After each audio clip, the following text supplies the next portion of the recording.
Today, more of the best of summer from the global lane, slaughtering Christians in Nigeria. It's more than just a religious war.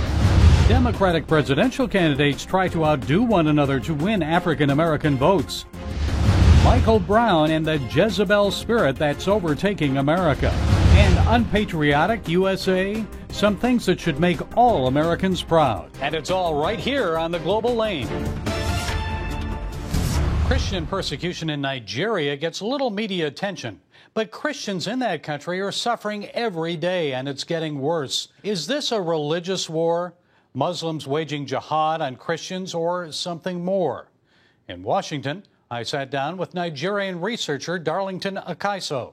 He's author of the book Misunderstanding Boko Haram.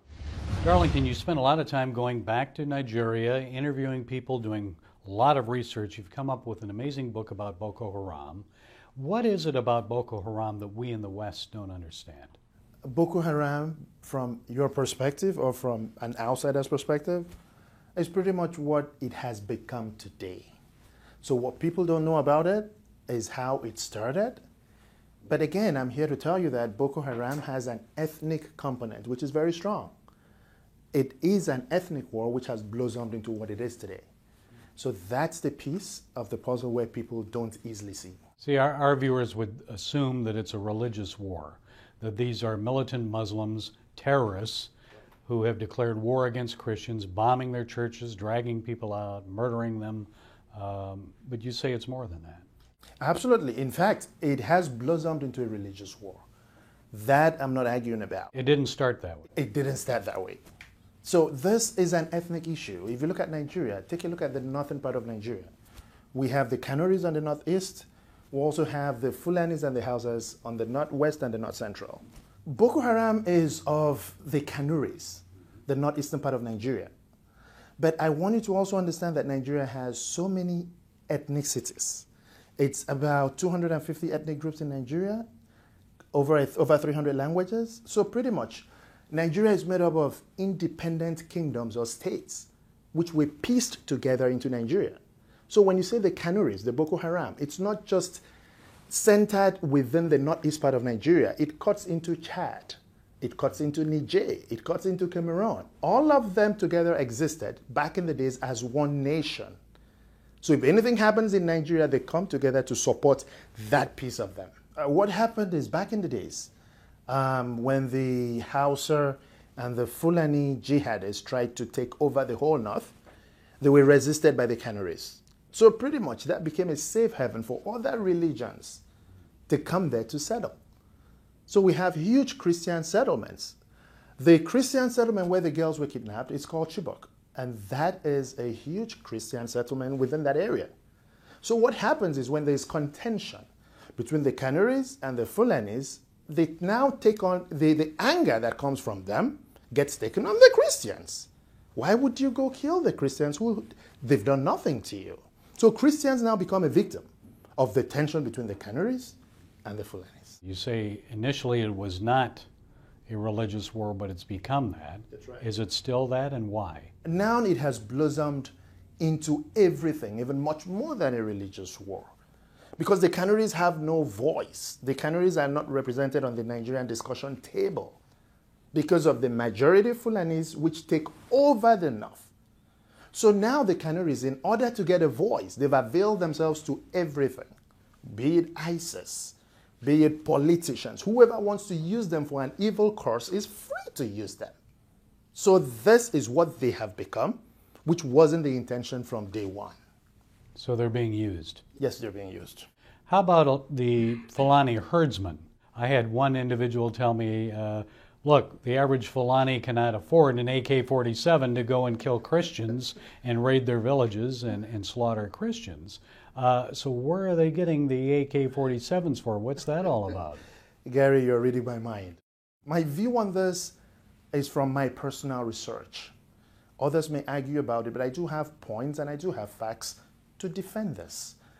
The Fulani headsmen, if you look at it, to me, it's a contention of whenever we have the Canaries in top positions of power. When the Canaries are placed in top positions of power, and again, if you look at it, A Kanuri man and a Fulani man, when they see each other, there is tension because the Kanuri people have always lived a life believing that they were not overtaken by the Fulanis. So they pride themselves with that. They don't want to submit. Up till now, they're not submitting. So we also have elements of people in power. We have the National Security Advisor, we have the Director of EFCC, top positions of power, who are of Kanuri origin. So pretty much this doesn't seem to go well for the Fulanis. And this has become a reaction of why we will have Kanuris in top positions of power. So what happens now when the Fulanis drift to the south? They don't drift for them to graze their cattle, they drift to kill, and they kill just anybody. And we've seen this happen more whenever people of Kanuri descent get into high positions of power. So would they be killing these people if they weren't Christian? In fact, when they come to kill, they kill everyone, Christians inclusive. So it isn't necessarily a religious war. When it comes to the Fulani headsmen, they kill everyone. Then it goes way beyond the religious war, which takes us back into the ethnic war of which it initially was.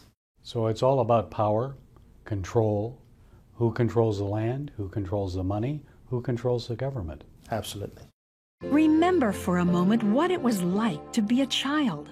You believed every story you were told. You saw a world full of endless possibilities. What stories will the world's orphaned and at-risk children believe? We believe the Bible tells the only story truly worth believing. We believe that every child should have the opportunity to dream, the chance to take challenges and turn them into possibilities, the chance to stand on the promises of God, to recognize their place in the greatest story ever told. They have their whole lives ahead of them. Theirs is a world of endless possibilities. They are looking for a story to believe. We will tell them that story. Will you join us?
Democratic presidential candidates are in an all-out battle to win over African-American voters.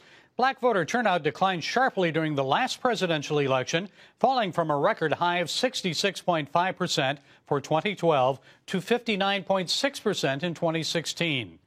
So here's what they're trying to do to motivate them to vote, and especially for them as they vie to become their party's presidential nominee. Polls show Joe Biden as the top choice of black voters. So at the first Democratic presidential debate, candidate Kamala Harris took him on over the issue of busing and desegregation. And now she's proposing that the government spend $100 billion to provide low-income black people with the money they need to buy homes. She says it would help 4 million people to deal with, quote, the racial wealth gap. Meanwhile, presidential candidate Cory Booker is still looking at the possibility of paying reparations to African-American descendants of slavery. He says it would address policies that are, quote, rooted in white supremacy, that continue to, quote, erode black communities and perpetuate racism. Well, joining us to provide some insights on this and the Democratic candidate's strategy is Pulitzer Prize-winning columnist Raynard Jackson. He's founder and chairman of Black Americans for a Better Future, a super PAC working to get more blacks to join the GOP. So, Mr. Jackson, thank you for joining us. Is this the way to a better future for black Americans, more free stuff? No, it's not. Gary, and thank you for having me on your show. And I talk to blacks all across the country, and I've spent a lot of time with a lot of friends of mine in South Carolina. And to be honest with you, Gary, they are offended at the Democrats' approach to going after their vote. They're not looking for handouts and freebies. They're looking for policy that's going to make their lives better. They don't want a lot of government intrusion into their life. All they want is to make sure the playing field is equal and get out of their way, and they'll figure out the rest for themselves. You know, this reminds me a bit of the 2012 presidential campaign. Remember the Obama phones? You got Obama phone? Yes, everybody in Cleveland, low minority, got Obama phone. Keep Obama in president, you know? Now, in all fairness, Lifeline is a government program that was started by Ronald Reagan to provide low-income people with phone service. It reportedly grew from about $800 million, a program of $800 million when President Obama came into office in 2009, to more than $2 billion by the end of his first term. So, Mr. Jackson, why can't Democrats attract black voters without promising them a bunch of stuff? It seems like we're creating a nation of victims and dependents rather than self-sufficient victors. Yeah, Gary, it's very simple.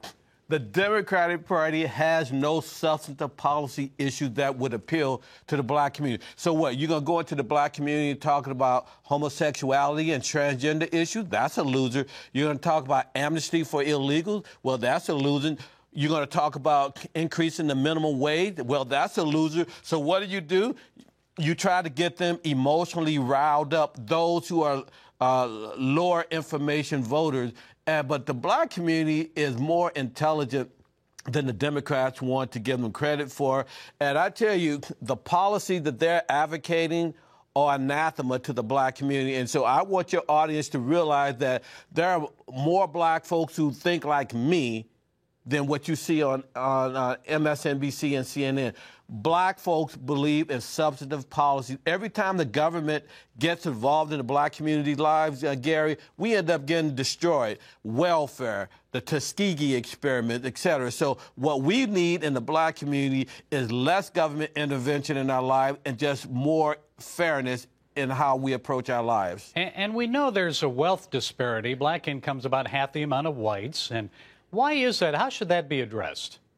Well, I'm glad you asked that, Gary, because you can just look at raw data and come up with any conclusion whatsoever. For example, I often tell people the reason folks on minimum wage are having problems raising their families are because that's not the purpose of minimum wage, for you to have 1 or 2 kids, never been married, for you to raise a family on that. And so blacks in general we have a lower number of blacks in college degrees. We have blacks who are concentrated into dense population cities that are in the inner city areas who are now being forced out to the suburbs. So when you look at home ownership in the black community, Gary, a lot of it has nothing to do with race, but more to do with choices black folks make as to where they want to live. And President Trump often mentions that under his watch, black unemployment is down to the lowest levels ever in America, and twice last year it hit a record of, I think, about 5.9%. But I have a feeling just touting those numbers will not be enough for Republicans to attract black voters. What else must they do? Well, you're right, Gary. The president has a great story to tell relative to the black community. Where they have fallen short is the ability to effectively communicate with the black community by way of having credible black surrogates like a Herman Cain going into the black community, talking about the success of this administration. Republicans tend to want to showcase blacks that make them feel good versus blacks who have credibility in the black community. And so if the president and his administration get credible blacks to tout his success in the black community, we can go from 8% in 2016 of the black vote to 15% or higher. And if the president gets north of 15%, Gary, mathematically, Democrats cannot win a national election, period. And I saw where BET's Robert Johnson praised the president. He's a Democrat, and he praised the president for the economy and what he's doing to on black unemployment. Also, I understand he said that the party's become very left a little to left, and it has to moderate if it expects to win. Who do you think has the best chance with black voters on the Democratic side? Of those in the race now, you have to tip your hat to Joe Biden simply because of his relationship with Obama. But on substance, none of them are saying anything that would be appealing to the black community during a Democratic primary. So basically, it's the lesser of the two evils. Kamala Harris is just so far out of the mainstream in the black community. Cory Booker, he's to the left of Kamala Harris. And so they go in there talking about, again, homosexuality, amnesty for illegals, increasing the minimum wage. Those are all non-starters in the black community. Okay, we'll have to wait and see how it goes. Raynor Jackson, Pulitzer Prize-winning columnist, founder and chairman of Black Americans for a Better Future. Thank you for joining us today. Thank you, Gary. Give me that. Bye. Sure, life is busy, but I found a way to make a huge difference in people's lives. I guess you could say I'm changing the world right here from home. I bring medical supplies and doctors to people in need, and dig wells so that villagers can have clean and safe water to drink. I make it possible to preach the gospel in over 100 countries, including right here in America. And when disaster strikes, I'm there, providing food, thank you, and emergency supplies to give people hope again. Every day, CBN and I are making the world a better place. Here you go. My life is hectic, so I joined CBN through Pledge Express. My bank does all the work, and I know that my gift is being used where it's needed most. So become a CBN partner and join Pledge Express, because you can do a world of good right from where you are. Hi, good morning. Are you ready to get started? Hey, if you're tired and exhausted all day, you can't think clearly, and you really just need a cup or even a pot of coffee to get through your day, then join me, Dr. Josh Axe, for this new series where I'm going to teach you how to transform your diet and use essential oils and supplements to get a better night's sleep. Get Protect Your Sleep and live your best life with innovative information from 5 leading sleep experts. If you're not a great sleeper, you can do things to make yourself a great sleeper.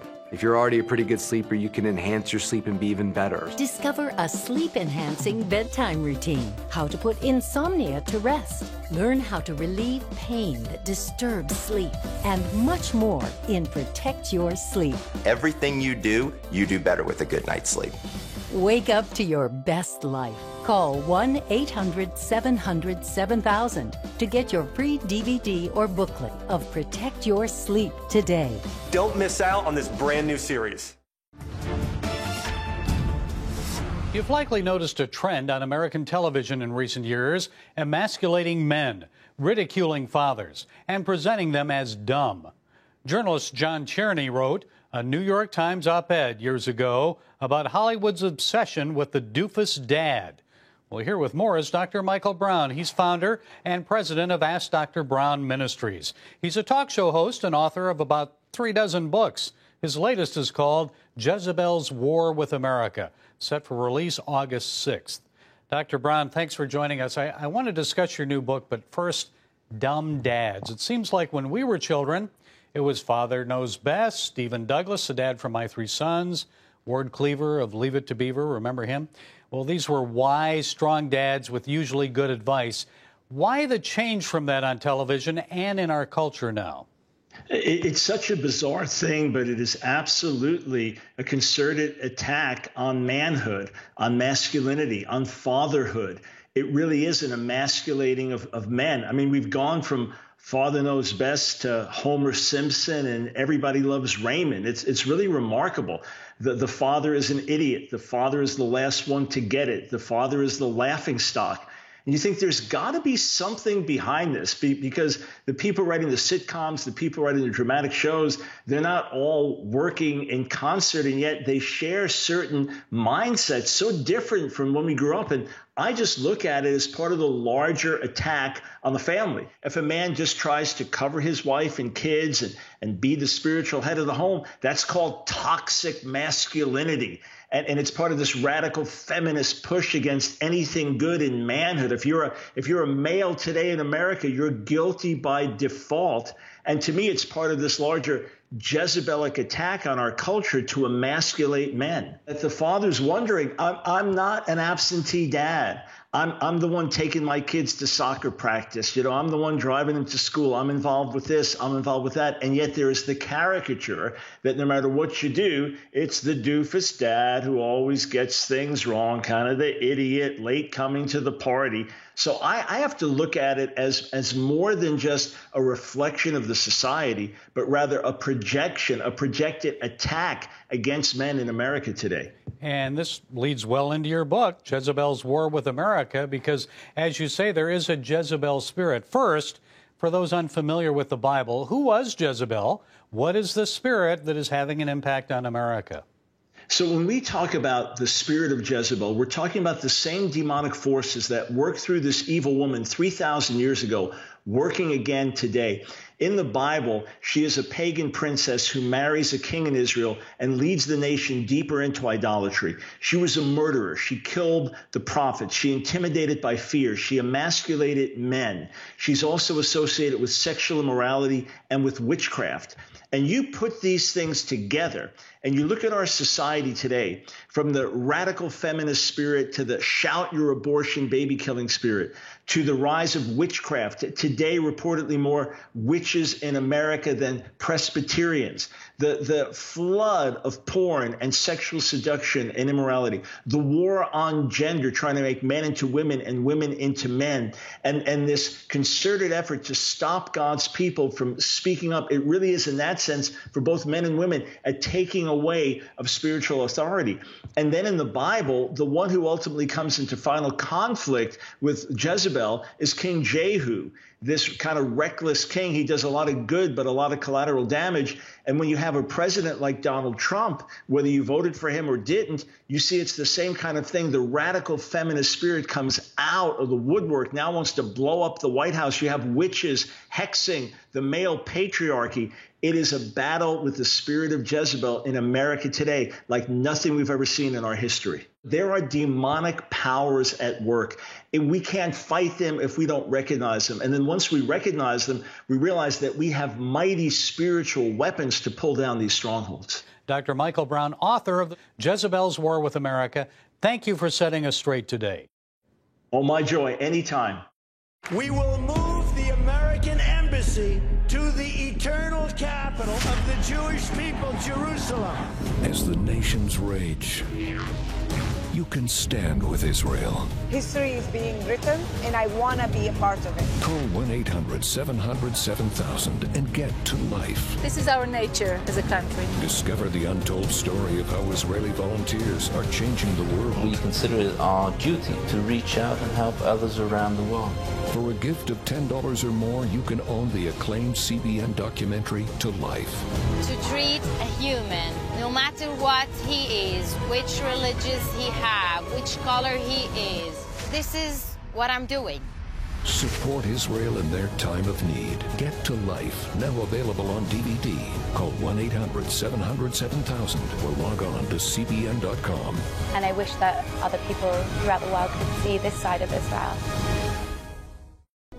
Orphans Promise is committed to loving and serving at-risk children, to helping keep families together, and to creating opportunities for strong and sustainable communities around the world. We're working in over 60 countries around the world, and with your help, we can do even more. There's an old African proverb I love that says, if you want to run fast, run alone. But if you want to run far, run together. At Orphans Promise, we want to run far so we can touch the lives of as many orphaned and vulnerable children as possible. But we don't want to go alone. We're out to change the world, one child, one family, one community at a time. Will you join us?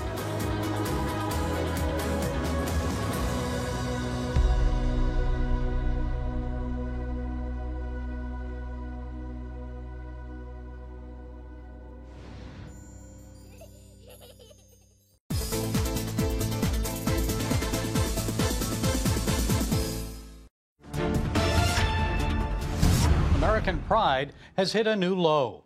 As a matter of fact, it's the lowest since Gallup started gauging American patriotism back in 2001. While 70% of adults say they're proud of the USA, fewer than half of those polled, only 45%, say they're extremely proud to be American.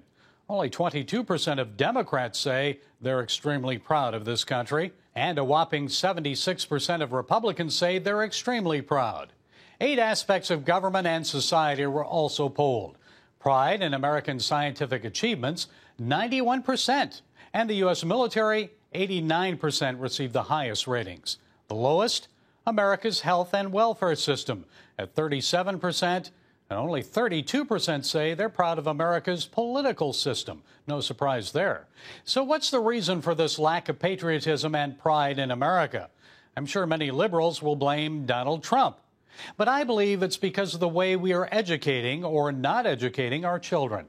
Also, the internet has connected us instantaneously with the world. We have many outside influences bombarding us with negativity. And all of this started long before Trump arrived in the White House. As for our schools, when was the last time you saw a patriotic assembly in your local school? It was quite common for us baby boomers when we were in the public school system, but you rarely see them today. In fact, many schools no longer want students to say the Pledge of Allegiance before starting class. And in history class, they teach children to be ashamed of our country. Yes, slavery and the treatment of Native Americans are shameful. Few of us are proud of that. But let's not forget about how a ragtag colonial army overthrew the greatest military power on earth. Many of my British friends can't forget that one. So that's just one reason for Americans to be proud. And how about having pride for the Americans who stood up against slavery? Yes, it was Abraham Lincoln, a Republican president, who signed and delivered the Emancipation Proclamation and led the Civil War effort to end slavery once and for all. More reason to be proud? The suffragette movement, acknowledging the right of women to vote. And what about the Americans who fought and died, fighting to liberate Europe from the Nazis and the Third Reich? Another reason to be proud of this country. And what about those who marched in city streets to make sure African Americans were guaranteed their civil rights? I know about that when I was there. Well, how about pride in the American ingenuity that put men, American men, on the moon? Or the college students who built the world's first personal computers in a garage and later iPhones? Or how about the internet? American Al Gore created that one, didn't he? Or did he? Well, we do know for certain that an American college student created Facebook. How about the first responders who risked their lives to save others?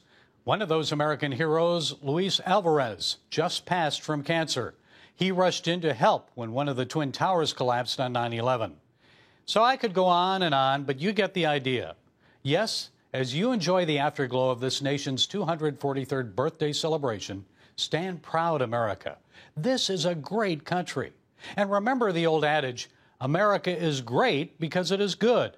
And if ever America ceases to be good, she will no longer be great. So America, let's continue to do good, bless others, and honor God, the true provider of our freedom.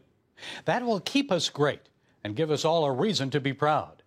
Well, that's it from the Global Lane. Be sure to follow us on Facebook, YouTube, iTunes, SoundCloud, and Twitter.